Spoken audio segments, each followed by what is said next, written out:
इस बीच बड़ी खबर 15 तारीख रात को बादल फटने से भारी तबाही। 3 दिन बीतने के बाद भी शासन प्रशासन अभी तक इन लोगों का हालचाल जानने के लिए नहीं पहुंचा। न ही कोई जन प्रतिनिधि देहरादून बादल घाटी फुलेद के मजरा गांव पलाश शेरा भगवान दत्त डबराल मोहन लाल डबराल भगवान दत्त कला जीत राम कला प्रेमदत्त नौटियाल सुंदरलाल नौटियाल रमेश दत्त नौटियाल सिनेश नौटियाल दिनेश दत्त नौटियाल इन सभी की करीब 40 बीघा सिंचाई भूमि जिसमें अदरक लगी हुई है भीषण आपदा की भेंट चढ़ चुका है। और इसके साथ ही साथ उनके खेत हुआ करते थे वहां पर आज नदी से अपना विकराल रूप धारण कर रखा है। और इन लोगों की मांग है कि सरकार से अब यहाँ पर हमारा कोई रहने का फायदा नहीं है क्योंकि हमारे मकान भी जर्जर हो गए हैं। सरकार से निवेदन है कि हमें कहीं प्रस्थापित किया जाए। देखिए ललित मोहन की रिपोर्ट। दरार आ चुकी है और लोग इतने परेशान हैं कि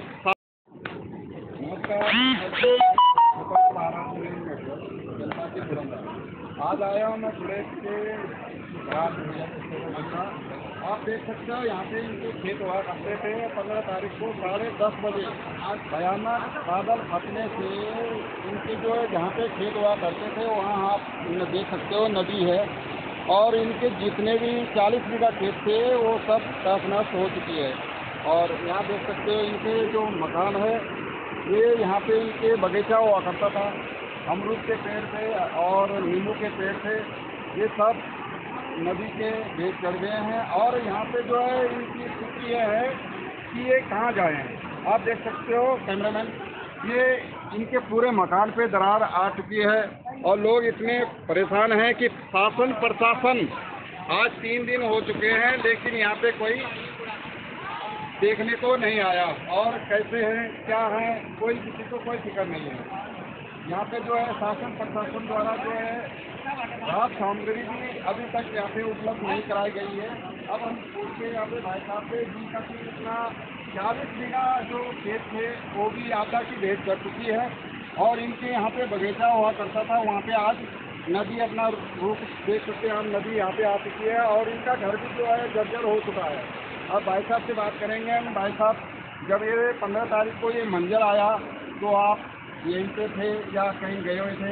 मैं तो घर में नहीं था, बच्चे थे घर में, घर वाले थी, घर का था मेरा, लड़की थी और पड़ोस वाले थे।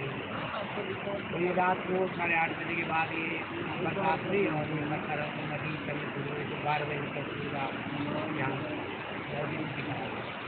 जहाँ पे ये अभी आप देख सकते हैं नदी में जो है सारा वो कर रखा है। यहाँ पे तो आपके खेत हुआ करते थे, 16 बीघा जमीन थी साहब। यहाँ पर 16 बीघा जमीन जिसमें अदरक था, बीन थी, लहसुन थी और हर फसल पैदावार करते हैं।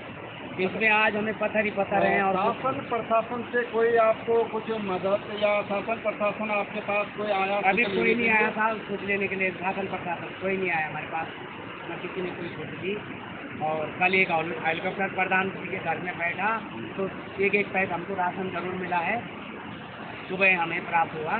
बात बताइए साहब, हमें यहाँ से विस्थापित करने की व्यवस्था, हमारे मकान जर्जर है, इसके पास 4 पशु बने हुए हैं, यहाँ पे बिल्कुल विस्थापित मांग रहे हैं क्योंकि यहाँ पे इनके लिए आज का जो इनकी थी खाली कृषि पे निर्भर था। लेकिन कृषि कहाँ करेगा आदमी क्योंकि जो नदी है वो तो इनके घर के बगल में आ चुकी है। और हम शासन प्रशासन से कहते हैं कि जहाँ दिक्कत है वहाँ पे कोई इनकी शुद्ध लेने के लिए अभी तक नहीं आया। 3 दिन बीत चुके हैं और हम भी जो है आज इस तरह आए हैं, आप देख सकते हैं नदी के किनारे किनारे यहाँ तक पहुँचे हैं। अब हम जाएंगे यहाँ पे ग्रामीण हैं जो आ रहे हैं लोग, उससे बात करेंगे जमीन अभी आए हम भाई साहब हैं कि इतनी बड़ी त्रासदी होगी। शासन प्रशासन आई के पास कोई आया या कोई विभाग से फोन आया, हम ये देखना चाहेंगे। यहाँ पे भाई साहब हैं। भाई साहब, सबसे पहले तो इनकी दूसरी घड़ी में हम ये चाहते हैं कि ऐसी जो घटना हुई है किसी के साथ ना हो और इसमें प्राकृतिक आपदा है, इसमें तो हम भी आपका कुछ नहीं कर सकते। लेकिन हम इतना कर सकते हैं कि हम यहाँ आए हैं, शासन प्रशासन से ये गुजारिश कर सकते हैं कि इनको विस्थापित करके कहीं शिफ्ट किया जाए क्योंकि यहाँ पे रहने लायक नहीं है। देखिए, पूरे प्रदेश में आपदा का कहर टूट पड़ा है। अभी हाल ही में आज की घटना चमोली में भी आपदा आई है और वहाँ पे कई लोग लापता हो गए हैं। और जब यहाँ पर आपदा आई थी तो यहाँ पर सहजदारा में भी आपदा आई है, वहाँ पर भी कुछ लोग लापता हुए हैं। यहाँ पर भी आई है तो यहाँ पर 6 लोग मृत लगभग लापता हैं, तो लगभग मृत ही समझ लो उन्हें, क्योंकि मिले नहीं अभी तक, उनकी डेड बॉडी भी नहीं मिल पाई है। लेकिन शासन प्रशासन से एक ही अनुरोध है कि यहाँ पर जो डेड बॉडियाँ हैं उन्हें ढूंढने के लिए यहाँ पर टीम भेजी जाए और तत्काल उन्हें यहाँ पर समझ दिया जाए। और जो यहाँ पर स्थिति हो चुकी है ये तो ठीक होनी चाहिए, क्योंकि पूरी जो घर से घर नदी ने कवर कर लिया है, खेत सारे बह गए हैं और जो मकान भी अभी तो आपको दिखाए थे कुछ टूट गए हैं और कुछ बिल्कुल जर्जर स्थिति में हैं। हमारे अभी गाय भैंस भी हैं और मकान की स्थिति भी खराब है। तो यहाँ पर मैं तो यही चाहता हूँ कि इन जो परिवार थे यहाँ पर जो बिल्कुल रहने लायक नहीं, तो इन्हें विस्थापित की एक योजना बनाई जाए और सही जगह विस्थापित किया जाए। आप देख सकते हैं इनका दर्द जो है देखने लायक है, क्योंकि यहाँ पे बचा ही कुछ नहीं है। जब हम यहाँ आए हमने भी यहाँ पे बचपन गुजारा है और यहाँ पे आते रहे। यहाँ पे हमारे सारे इनके खेत हुआ करते थे, यहाँ इनके बगीचे लगे थे, अमरूद के पेड़ थे, सेब के थे, जितने भी तरह के वो होते हैं, नींबू के पेड़ थे। ये इनका गौशाला है, ये देखिए आप टूटा हुआ है, आप दिखा सकते हैं। ये आपदा की भेंट चढ़ चुका है, ये इनका गौशाला है, आप दिखा सकते हैं। ये स्थिति है, यहाँ पे रहने लायक नहीं है। शासन प्रशासन से हमारी गुजारिश है कि इनको कहीं दूसरी जगह शिफ्ट किया जाए। हमें पूरा जो यहाँ पर माजरा था ये पूरी आपदा के भेंट कर चुका है और यहाँ पर हमारे लगभग 30-35 बीघे ज़मीन थी जो बिल्कुल जलमग्न हो चुकी है। आप यहाँ पर ये गौशाला हुआ करती थी और आप गौशाला की स्थिति देखेंगे तो गौशाला आप यहाँ मैं चाहूँगा दिखाइए आप गौशाला कि पूरा हमने यहाँ पशु रात को दब गए थे। बहुत मुश्किल से हमने यहाँ से गाय माता को बाहर निकाला है, उसका एक बछड़ा यहाँ पर मर गया है और उसके बाद बड़ी स्थिति बहुत ख़राब है। और यहाँ पर सामने 6 लोग दफन हो गए हैं, लोग दफन हो गए हैं, लेकिन अभी तक कोई सर्च यहाँ पर नहीं किया गया है। तो मैं एक ही अनुरोध करता हूँ शासन प्रशासन से कि जो 6 लोग यहाँ पर दफन हुए हैं इन्हें ढूंढा जाए और सर्च किया जाए, क्योंकि हमें अनुमान है कि वो लोग यहीं पर ही लगभग यहीं हो सकते हैं। धन्यवाद। नमस्कार, मैं अभी आया हूँ प्लेस के घाट में मजरा।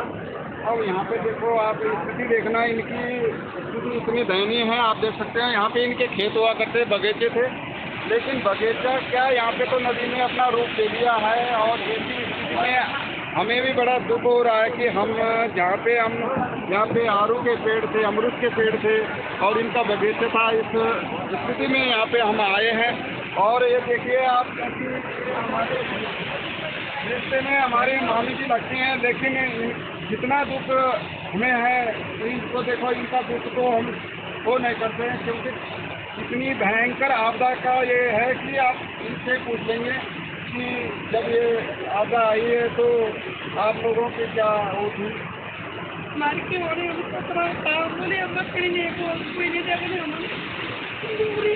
दूसरी पर हमारी थोड़ी गाड़ी में पकड़ना तैयार कहा जाने हमने हमारा पशु पहनो तो कहा जाने हम भैंसों में मैं 50,000 की कटाई जाए, 1 लाख की भैंस लाए काज जाने में क्योंकि पता नहीं इनका।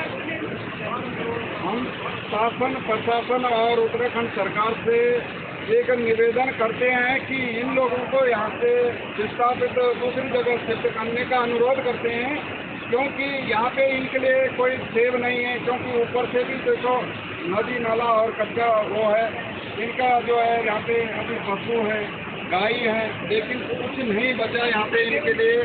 और हम ये चाहते हैं आपको दिखाएंगे अभी ये इनका आप देख सकते हैं इतना नज़दीक जो है नदी का भाव आ गया है। यहाँ पे आप देख सकते हैं यहाँ किस तरह आदमी यहाँ पे अपना जीवन गुजारेगा। और निवेदन करते हैं सरकार से कि इनको जल्दी से जल्दी इनको दूसरी जगह विस्थापित किया जाए। यहाँ पे जो 2-3 परिवार हैं, एक है मोहम्मद डबराल और मोहनलाल डबराल जी, दूसरा काला जी और मोहम्मद काला जी, 4 परिवार हैं यहाँ पे। इनको विस्थापित करने की कृपा करते हैं कि यहाँ पे जल्द से जल्द इनके लिए कोई व्यवस्था की जाए। और यहाँ सामने बताया जाता है कि 6 लोग मिसिंग हैं जो बैंकनी खाला से यहाँ पे आए थे और ऐसा लग रहा है कि बीच में उनके दबे होने की खबर है। अभी हम जाएंगे आगे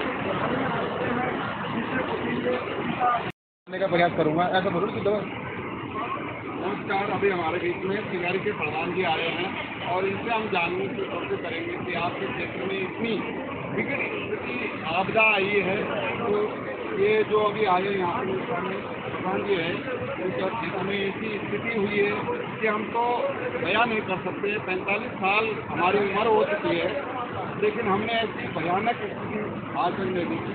और हम 15 तारीख की मध्य रात्रि को जो प्राकृतिक आपदा आई, उससे जो है हमारी पूरी बादल घाटी जो है, सड़कें, लोगों का जनजीवन अस्त व्यस्त है। और मैं संबंधित शासन प्रशासन से आग्रह करूँगा, सरकार से आग्रह करूँगा कि तत्काल जो है इन सड़कों को, जो बाधित सड़कें हैं, उनको खोल दिया जाए। जो लोग प्रभावित हैं आपदा से, उनको जो है तुरंत जो है किसी सुरक्षित स्थान पे उनको जो है भूमि आवंटन की जाए। उनको जो है चाहे ग्राम समाज की भूमि हो, चाहे जो है निजी भूमि हो, ऐसी जगह पे इनको सुरक्षित रखा जाए। क्योंकि 34 साल 35 साल उम्र मेरी भी हो चुकी है, लेकिन मैंने इस प्रकार की प्राकृतिक आपदा आज तक नहीं देखी है। तो प्रधान जी, यहाँ पे अभी सांसद प्रशासन कोई ऐसा अभी आया, सुनने पे आया यहाँ पे वैश्विक हालत में 6 लोग, तो क्या उनका पता लगा या नहीं? देखो, जो मेरे संज्ञान में है वो विशेष धर्म के लोग थे और इस धर्म की चीज़ों को ना देखते हुए, अगर देखो वो मजदूर आदमी है, चाहे कहीं का भी है, चाहे वो बिहार का है, चाहे बंगाल का है, चाहे कहीं का भी है, लेकिन है तो आदमी, उसकी जो है खोजबीन होनी चाहिए। प्रशासन से आग्रह करूंगा कि वो जो है तत्काल उनको जो है उनके घर वालों से, उनके परिजनों से जो है बातचीत की जाए। धन्यवाद।